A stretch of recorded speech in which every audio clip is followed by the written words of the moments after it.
Hi, my name is Eunou. I'm going to present the first part of a merge talk with Robbie King. It's about two independent works on how to combine parametric quantum circuits with SDP to approximate quantum max cut. Let's first define the problem, quantum max cut. Consider two local Hamiltonian Hij, I minus xi xj minus yi minus yj minus zi zj. Here, xi, for example, is the Pauli matrix X on qubit I. A quantum max cut input is given as a graph, and you can consider a Hamiltonian, which is sum of the local terms over the edge set. The quantum max cut problem asks to find the state phi that maximizes the energy of phi. The quantum max cut is in QMA hard. It means that quantum computers can't find such optimal phi in polynomial time. So our goal is to find a state phi that has high energy instead of the maximum energy. On alpha, so this is an approximation algorithm, and an alpha approximation algorithm is an algorithm that outputs a state phi that has the energy that is at least alpha times the actual maximum energy. So note that here we consider maximum instead of usual minimum because the approximation ratios are more naturally defined this way. So why do we study quantum max cut approximation? A more historical reason comes from physics, that it coincides with Heisenberg antiferromagnetic Hamiltonian. And another reason that might be more interesting to computer scientists is that it's a potential benchmark problem for quantum optimization algorithms. So if you look at quantum algorithms for combinatorial optimization, you'll see that they're often tested against classical max cut. Why is that?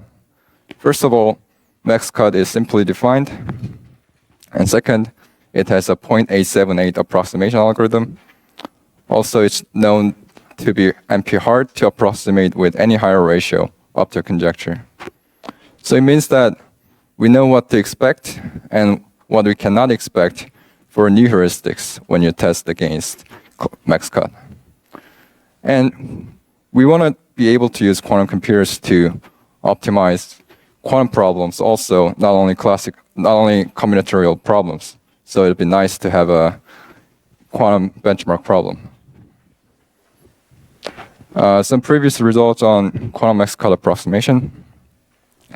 A trivial algorithm that outputs a uniformly random state achieves a 0.25 approximation because each local term is a rank 1 productor out of the dimension 4 space. And if you look at our works, it's two independent works, and we combine the two ideas of parametric quantum circuits and level 2 Lister SDP. We take the circuit from Anschutz and Morenz. So the original circuit had one parameter over the whole edge set, but we were able to dial each parameter on each edge using level 2 Lister SDP. Both of the algorithm outputs fully entangled states. Lee on generic instances and King's on triangle-free instances with ratios 0.562 and 0.582. So you can see that our algorithms have some strengths and weaknesses. From the other side, there's the first known hardness result from Huang, Neiman, Prague, Thompson, and Wright, which is 0.97 up to conjecture. So you can see that there's a significant gap to fill. So how does the circuit work? Let's see it on 2 qubits. On the graph, on the left-hand side is the state 1, 0, which is the classical state that has the highest energy out of the all bit string states. And on the right-hand side, there's the single state, which has the highest energy out of the all quantum states. And there's a path cosine theta 1, 0 minus sine theta 0, 1 from 1, 0 state to the single state. The left-hand side can be found easily using classical Gomez-Williamson, and our contribution is to go from left to the right on general n-qubit states. The path can be realized using a quantum circuit, e to the I theta p1, p2, where p1 is x and p2 is y. Okay, so to generalize this on n-qubit states, start with the high energy n-qubit state, Z1 through Zn, and evolve the state with a unitary E of theta, which is simply the product of the unitary I just showed you on each edge. The resulting state will be fully entangled and ideally have higher energy than Z. So we'll allow the theta is to be different so that we can deal with the irregular graphs, whereas in the previous work, the theta was uniform over the edges and was able to deal with regular graphs. So it's a very naive idea, and there are some questions. For example, how do we find a high energy product state, and how do we find good thetas? The answer to both of these questions is by SDP rounding, as Robbie will tell you.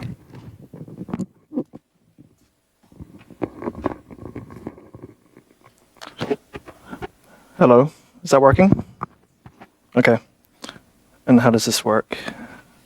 Okay, great. Thanks, Eunou. So, so we just saw the first ingredient of the algorithm, which is a variational quantum circuit, which can sort of take a product state and entangle it to achieve a higher energy than any product state is able to do. The second ingredient is going to be a semi-definite program, which I'll tell you about in a second, and then I'll go into the main idea behind the algorithm, which is to sort of combine these two techniques. And then I guess I might run out of time for the last few things, but hopefully I'll get time to talk about the key sort of technical reason why this works. Okay, so let's dive into semi-definite programs. So let's get some inspiration from the classical setting. There we care a lot about optimizing constraint satisfaction problems, but generically these are NP hard, so we don't expect to solve them exactly.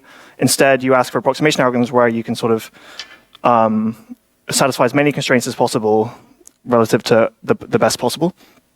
And it's very interesting. So classically, there's emerged sort of a winning meta-algorithm for doing this. And what is the meta-algorithm? So first, you take your constraint satisfaction problem, which is NP hard, and you relax it, which is sort of counterintuitive, but you relax it to a semi-definite program, which is now efficiently solvable. So, and it's a relaxation, so its value will upper bound the maximum number of possible satisfiable constraints. And you're sort of optimizing over pseudo distributions, which do not correspond to real configurations. And then you have to sort of get an honest, answer to your problem. So you have to take your relaxed solution and sort of project it and round it back down to like an honest, legal configuration. And I should say that the rounding step is sort of where the magic happens. The relaxation, we have good understanding of how to do that, but this rounding is sort of the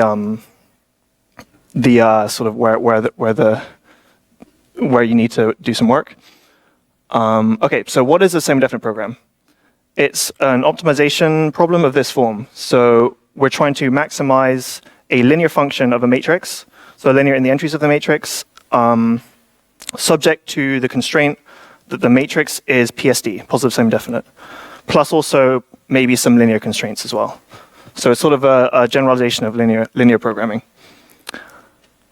Okay, so now I'm going to tell you what is our SDP relaxation of the Hamiltonian problem.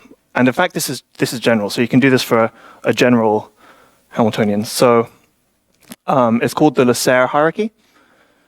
And it turns out this thing is actually dual to something which is probably maybe more well known, which is called the sum of squares hierarchy. But we'll talk about this version.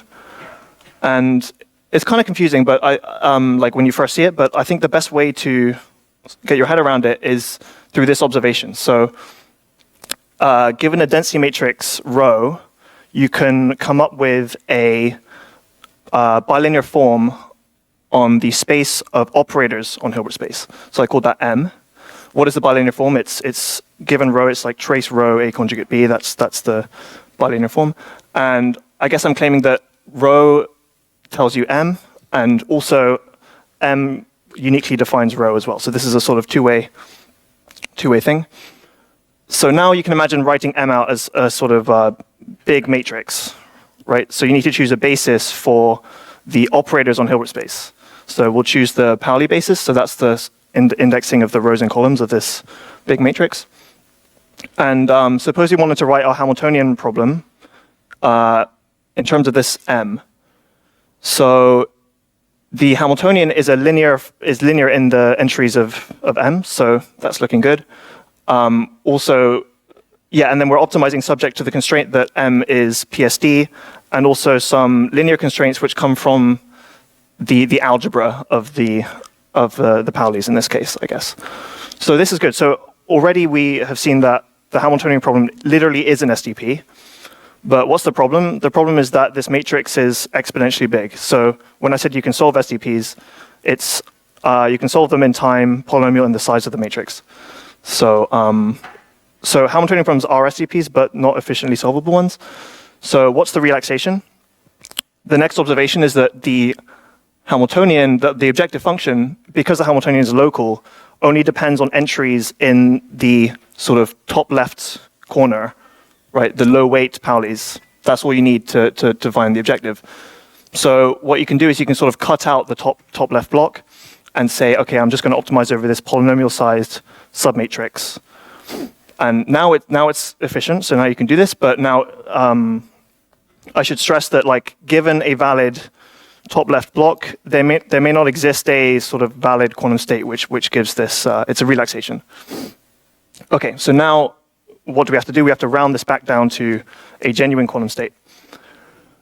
And I guess from classical techniques, we know how to round these things to product states, right? That's the sort of classical version of the problem. But the open question, which we're trying to make progress on, is how do you take a semi-definite program low-order moment matrix and outputs potentially an entangled state, which has better energy than any product state you can write down.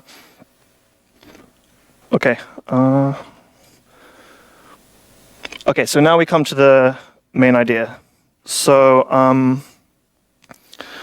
let's back up and remember why was this problem hard? So the Hamiltonian was a sort of project onto the singlet state on each edge of the graph. So that favors entanglement between the qubits on the endpoints, right? So you want to you're incentivized to entangle qubits which are connected by an edge. So what's the strategy? You start with a product state, and then you apply sort of gates to each edge which entangle the qubits. But what's hard about this is that you can't just entangle everything because of monogamy entanglement, right? So if I sort of apply a entangling gate to this edge, I improve the energy of that edge, but I mess up everything it touches because because you can't entangle something with all of its neighbors. Like that's impossible. So you have to sort of be delicate about how you do this rotation. And I guess some intuition is in the high degree case, you have lots of neighbors, so you sort of don't expect to be able to entangle things very much. And product states are good in that setting. And then in the low degree case, if the graph is low degree, then you want to sort of entangle things a lot. So you have to sort of be clever about how you choose these angles. So yeah, the angle is theta sort of parameterizing how much you're entangling each edge. And the answer is to get this from the semi-definite program. So yeah, so we were wondering, like, how do we choose these thetas? That's sort of one side of the question. And then the other side of the question was, we have the semi-definite program, and we want to construct from it an entangled quantum state. So you just sort of put these two problems together and use the semi-definite program to choose the parameters in the circuit. And then how do you prove that this as well? You need to show that the quantum state has high energy compared to the objective of the SDP. And the SDP was an upper bound, and then the quantum state energy is a lower bound on the, thanks, on the maximum energy, so then they sort of sandwich the true energy, and that's how you get this guarantee. Okay, so why should this work? So, right. So there's an inequality called the star bound, which was, I think it was first in David's paper, he's sitting here, which tells you about the maximum energy you can achieve on a star graph. And I say that this reflects monogamy entanglement. Now, why is that? That's because, so say I naively apply the triangle inequality to the star graph. What would I get? I would get an upper bound of n, right? There are n terms. But here you get n plus 1 over 2, which is like a whole factor of 2, basically, better. And the reason is because you cannot entangle the middle qubit with all of its spokes. Right, you can't do that. And that's what this inequality is saying. And the essential reason why this algorithm works is because in Parrick and Thompson's paper, I think they're sitting over there if you want to talk to them, they show that this SDP, even though it's a relaxation, even though it's not capturing all of the constraints of Hilbert space, it still satisfies this inequality. So it still sort of knows about monogamy entanglement. So I guess the intuition is that the SDP optimization is able to tell you how much to rotate and entangle your state in the face of monogamy entanglement, even though it doesn't capture the whole optimization problem. I'm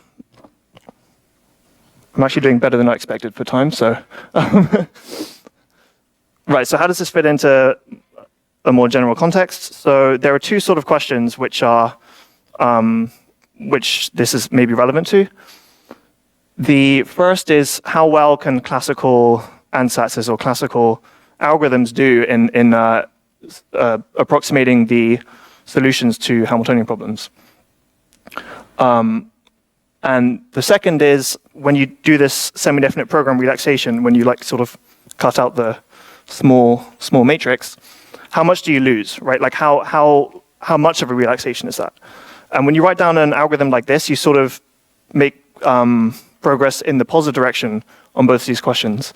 So you can also ask about like bounds in the other direction. You know, can you show hardness of approximation?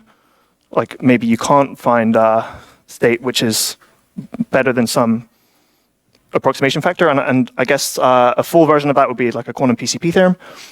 And then you can also ask for integrality gaps, which is sort of instances where this relaxation is very loose. You know, you lose a lot of for some reason. And I guess hardness approximation we'll hear about in the next talk, I believe. Thanks. And then I guess the last point I want to make is that this idea, like what's the main idea? The idea is to use an SDP to inform the design of a variational quantum circuit, right? To choose the angles in a variational quantum circuit. And that technique might be more broadly applicable to other problems as well. And I think I had a couple more slides, but I think I'll finish there. So thanks.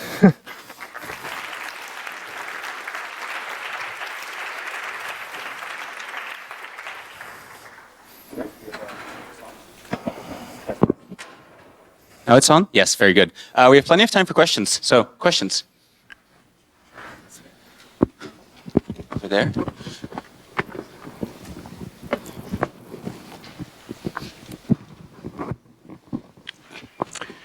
Yeah, so thanks for a nice talk from both of you. This question is going to be a little bit open-ended, but it seems to me that there's sort of a natural connection between these techniques and these methods that are used commonly in electronic structure, where you're basically trying to satisfy the n-representability conditions, and you're solving these semi-definite programs to find states that solve that.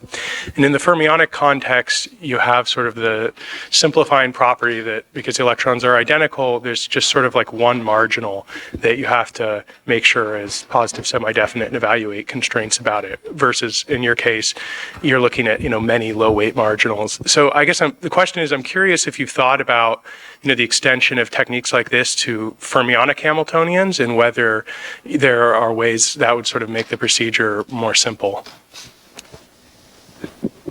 Yeah, I think that's a great question.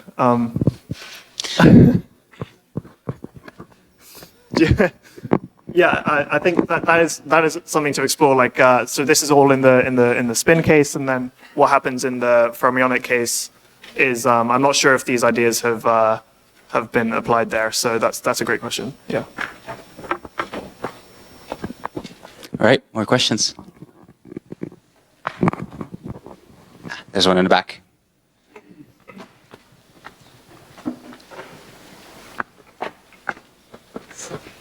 Yeah, thanks for the talk. I was wondering if you had some constructions with integrality gaps. You have some graphs for which you can show an integrality gap. I think I refer you to the next talk, actually. Yeah. Yeah, it's a good question.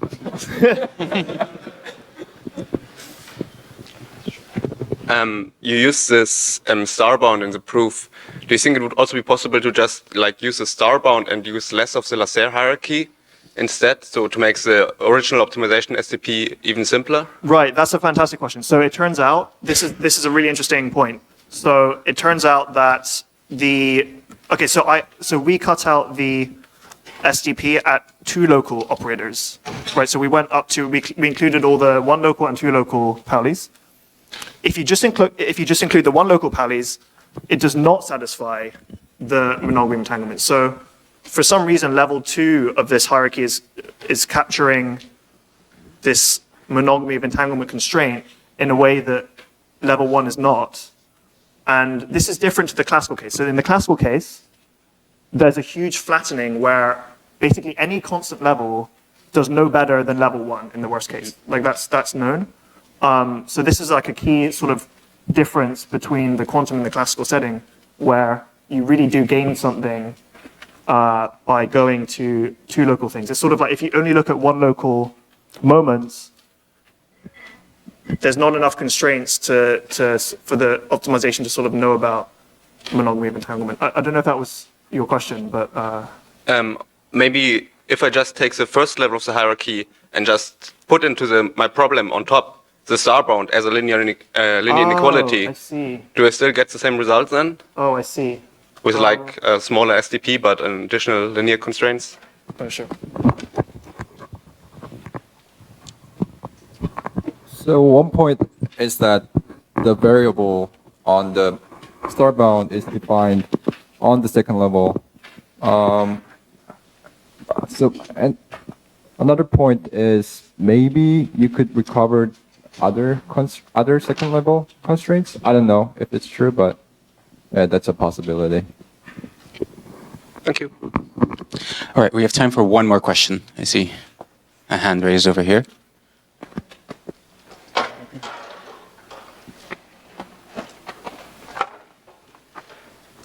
Thanks for the nice talk. I'm wondering if you kind of extend the problem a bit, like to allow couplings to be different between different vertices, and maybe if you impose some kind of properties on the distribution of these couplings, can you expect to achieve higher approximation ratio and or maybe some improvements towards the algorithm? So you're asking about more general 2 local Hamiltonians. Yes. Basically, the same Hamiltonian, except it's not. It's inhomogeneous Hamiltonian. Yeah. So more general 2 local Hamiltonians were considered for product state approximation, and yeah, more general entangled state approximation is still open. Okay, thanks. All right, we're going to end it at that. Let's give our speakers a big hand.